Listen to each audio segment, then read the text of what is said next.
A couple more.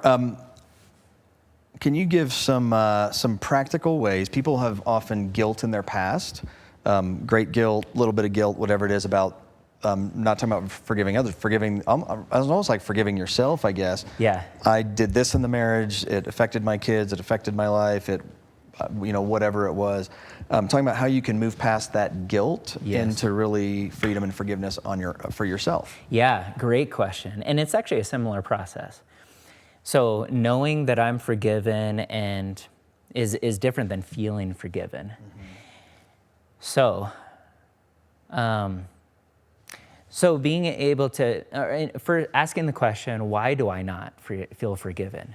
Why do I not? If you can say, well, maybe some steps haven't been taken. Maybe I have done something and I haven't actually asked the person for forgiveness. I know that God forgives me, and through Christ, I am washed clean. And I can accept that, but he also says, go to your neighbor and seek reconciliation, work through that. And there's power in that as well, having human-to-human contact and saying, I'm really sorry for what I did. Or if you can't do that face-to-face, again, writing a letter, something like that.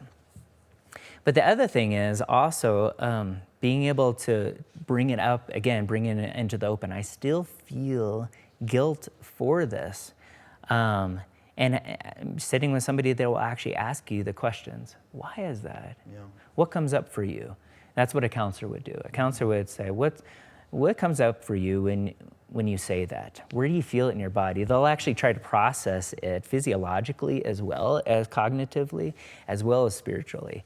And so there are certain steps, again, that you can take, making sure that you've sought reconciliation with the person, making sure that you have asked the question, why do I not feel forgiveness? Is there anything left for me to do? And praying through that, having a conversation with somebody.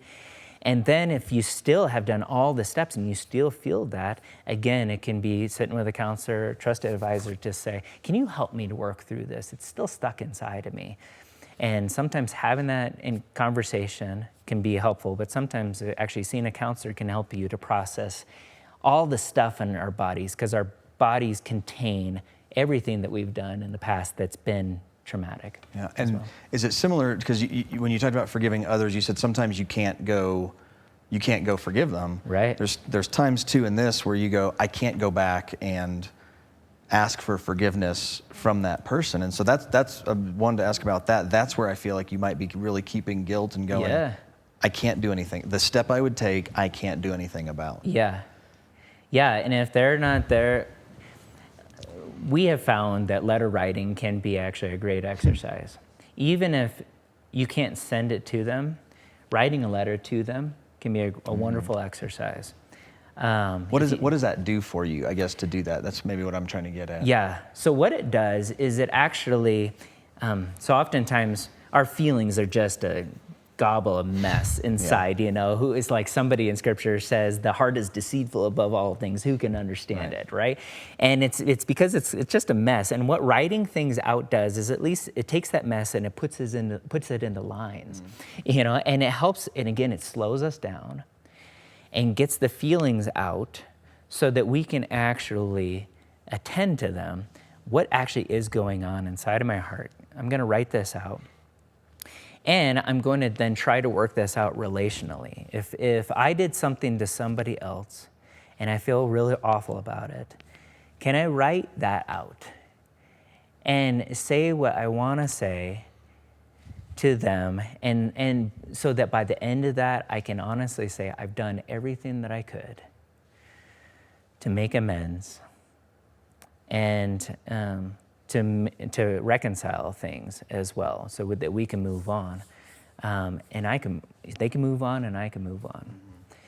So it can be a powerful thing. Sometimes, again, if they've died, well, you can use that as an example. Rituals of taking that letter and actually burning it and saying, I lift this up to you. Rituals can help us to have a physiological experience that allows us to experience something in a new way. That's why we have weddings and we make big deals about holidays. There are these rituals that actually make us feel how special it is. You know, that's a special thing. So, there can be things like that going on, just being really intentional with it and helping others to be more intentional about it. I have a hard time answering this question sometimes in just a generic way because we're all so different as well. That's the hard part. So again, it's sitting with somebody and asking the question first, why am I having a hard time moving through this? And then having the other person ask, go 5 questions deep. What's behind that? What's behind that? What do you feel like you need to do to deal with that, the core thing that you just brought up? That's good. 5 questions deep is a good one. I'm going to steal that and pretend I came up with it. Nice. I didn't come up with it. All right. Well, good. Then I did. You heard it from me. There you go. So there's actually a couple more. There's one I started with, and it is playing a little bit of a stereotype, but the percentages bear this out, at least what I see. And I heard from several women that were asking about, are there some reasons that you see why men, when it comes to church, faith, religion, Bible study, that kind of stuff, tend to take the back seat when especially we see in Scripture about how noble it is when there's a man who's leading and initiating and his wife's not having to drag him to church. Yes. Yeah. And this is as old as a Garden of Eden. You know, we had talked about this a little bit prior to that. And the sin of Adam was the sin of abdication, that actually Satan came to his wife and was tempting her. And where was he? He was there, but he didn't say anything. And I think that exemplifies how guys can often be. We can take the easiest way out and not really attend to the dynamics that are going on, which I will say can be a huge blessing for us as men. Men are generally goal-oriented or focused on one thing at a time. And I'm going to go for that, and we just forget about the other things. That's why we're the first to go into war. We'll go into a burning building. We have, and again, we're talking in generalities. A lot of women can be like this as well. But generally, men are focused on that one thing, and then we can be kind of oblivious to these other things as well. And so it can be a blessing and it can be a curse. So the challenge in a marriage is generally the wife is more in tune with relational things. She's more of a relational being. And when girls grow up, they talk a lot more than boys, generally. And so they're more acquainted with emotional conversations as well and relational dynamics. To use a metaphor, women are like the thermometer in a relationship. They sense things, they sense the temperature, and then they express the temperature. And men are often just like the thermostat. Well, what do we need to do? You know, just shift the lever this way, make it hotter, shift it down this way to chill out a little bit, you know. And, but when we come together, we can actually form a great team. That's why our thermostat on the wall has a thermometer within it and a way to adjust the heat as well, to respond to the temperature. So if a man can slow down and say, hey, what is going on? Let's talk about that. Give me your insight. Then a man can use his gifting and say, okay, well, I'm wondering about this. If we can narrow it down, maybe we could do this and do that. And that can use his giftings. What happens in a relationship is oftentimes the wife will say, he's not doing anything, and she's complaining and criticizing about him not taking that initiative.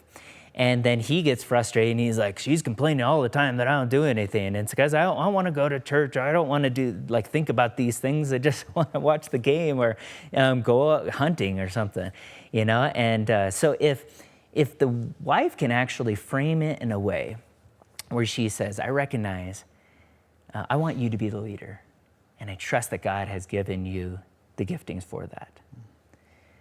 And I'm asking you, can you engage with me in that way? Because I want you to be that for me and for my family.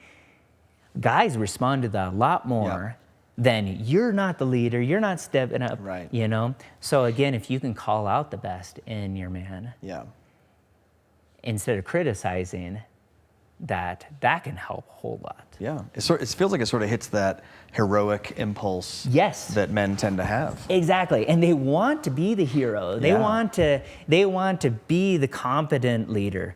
It's just that they feel oftentimes beat down or inadequate, ill-equipped, And so if they can have a spouse that actually says, I believe in you, I believe that God's given you what you need to lead this family, and I want to support the best in you and pull and join in pulling that out, because I know God created you to be that, you know.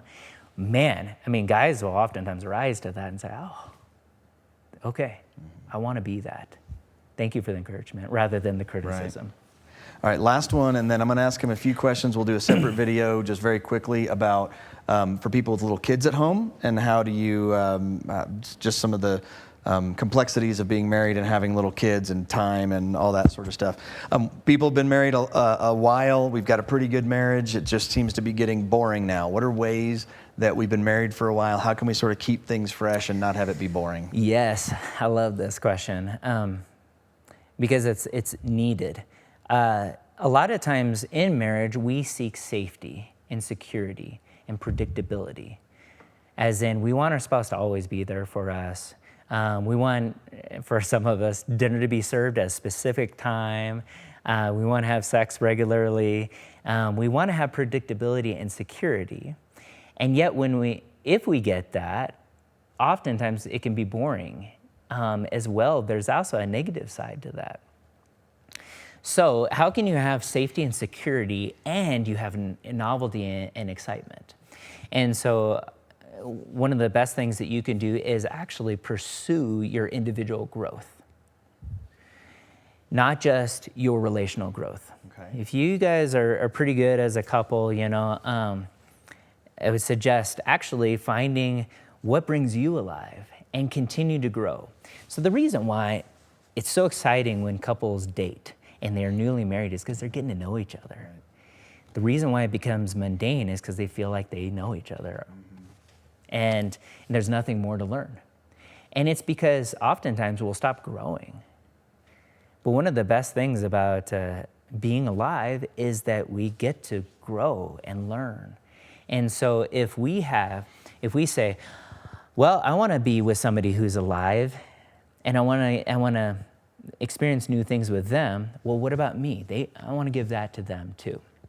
So we're going to golden rule this. I'm going to do to them what I want them to do to me. I'm going to grow and learn new things, and be interesting, you know, and by being interested in things that actually are life-giving, you know.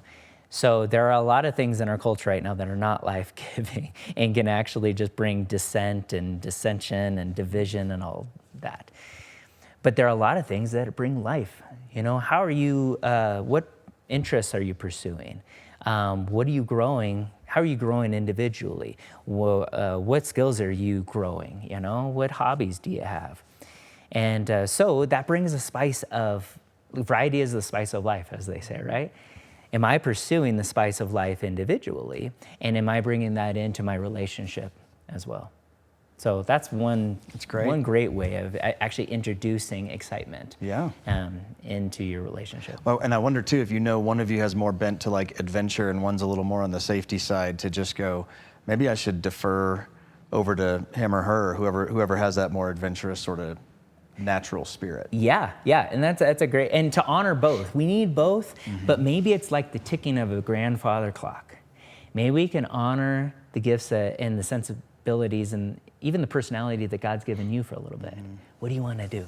You know, and do you have a craving? Do you have an interest? Let's follow what God's laid upon your heart.